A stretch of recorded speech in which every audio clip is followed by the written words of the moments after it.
Number 2 हमने दिया, उसमें सेट P और Q है।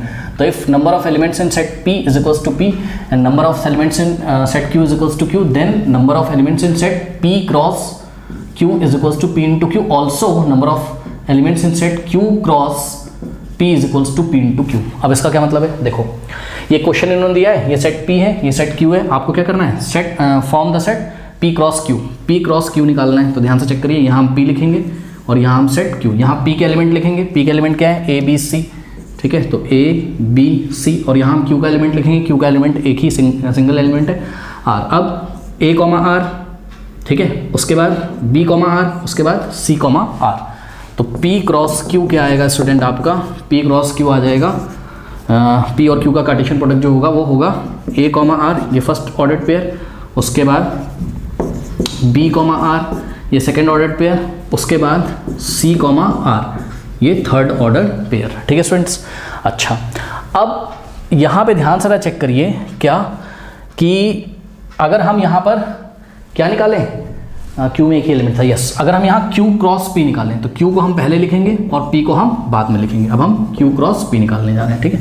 तो Q का एक ही एलिमेंट है, दैट इज R, P में तीन एलिमेंट है, A B C, तो R A, R B, R C। तो Q cross P is equals to R A, फिर दूसरा एलिमेंट आएगा R B, फिर तीसरा एलिमेंट आएगा R C। अब बच्चों ध्यान से चेक करो, क्या P cross Q is equals to Q cross P है, तो जवाब है नहीं। ध्यान से चेक करिए, P cross Q is not equals to Q cross P। क्यों ध्यान से चेक करो, P क्रॉस Q का जो पहला एलिमेंट है, ठीक है, पहला एलिमेंट है, उसमें ऑर्डर पेयर क्या है, उसमें ऑर्डर पेयर है A R, and this order pair A R is not equals to what, R A, क्योंकि इससे पहले वाले रिमार्क नंबर 3 में आपने क्या देखा था कि दो ऑर्डर पेयर तभी इक्वल होते हैं, जब उनके करस्पॉन्डिंग फर्स्ट एलिमेंट इक्वल हो जाए और सेकंड एलिमेंट इक्वल है। इसका फर्स्ट एलिमेंट A है लेकिन इसका R है, इसका R है लेकिन इसका A। तो इन दोनों सेट से बच्चों जब इन दोनों सेट्स के जब ऑर्डर पेयर ही इक्वल नहीं है, सुनो, दो सेट्स तभी इक्वल होते हैं जब उसमें सेम एलिमेंट होते हैं। भैया इन दोनों सेट में P क्रॉस Q भी एक सेट है, Q क्रॉस P भी एक सेट है, इन दोनों सेट के एलिमेंट्स ही नहीं सेम है, ये अलग एलिमेंट है और ये अलग एलिमेंट है। इसी तरीके से ये अलग एलिमेंट है, ये अलग एलिमेंट है। तो याद रखिएगा, P cross Q is not equals to Q cross P।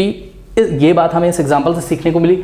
और क्या सीखने को मिला, सुनो, और ये सीखने को मिला, ध्यान से चेक करिएगा जरा, अगर हम यहाँ पर सॉल्व करें number of elements in set P, ठीक है, तो सेट P में कितने एलिमेंट्स थे, 1 2 3, इसको हम क्या पढ़ते हैं, number of elements in set P कितने 3 है, और number of elements in set Q कितने 1 है, ठीक है। तो अगर हम आपसे पूछें कि number of elements in set P cross Q, भैया सुनो, P क्रॉस Q भी तो एक सेट होगा ना, तो number of elements in set P cross Q, मतलब ये जो P क्रॉस Q नाम का जो सेट है जिसके एलिमेंट्स खुद ही ऑर्डर्ड पेयर है, उसमें कितने एलिमेंट्स होंगे, उसमें एलिमेंट्स होंगे क्या,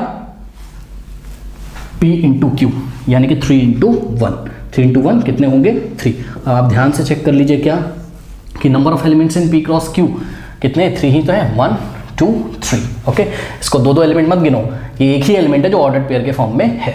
इसी तरीके से अगर हम आपसे बोलें क्या कि number of elements in Q cross P अगर आप निकालिए, ठीक है, तो Q cross P, number of elements in Q cross P क्या होना चाहिए, number of elements in set Q into number of elements in set P, यानी कि QP, और QP क्या होता है, PQ ही तो होता है, यानी कि इस टाइम हम 1 इंटू 3 करेंगे। क्यों, क्योंकि सेट Q में कितने एलिमेंट है 1 और P में कितने 3, 1 3 = 3। तो खास बात बच्चों ये आई यहाँ पर, क्या खास बात ये आई कि अगर आप P क्रॉस Q निकाल रहे हैं और Q क्रॉस P निकाल रहे हैं तो दोनों सेट तो आपस में इक्वल नहीं है, लेकिन हाँ P क्रॉस Q में जितने एलिमेंट्स हैं उतने ही एलिमेंट्स Q क्रॉस P में भी हैं। Hence we can say that number of elements in P cross Q is equals to number of elements in Q cross P। दोनों सेट इक्वल नहीं है, लेकिन दोनों सेट्स में नंबर ऑफ एलिमेंट्स आपस में इक्वल है और उनकी संख्या कितनी है, उनकी संख्या 3 है। ओके, कर लीजिए।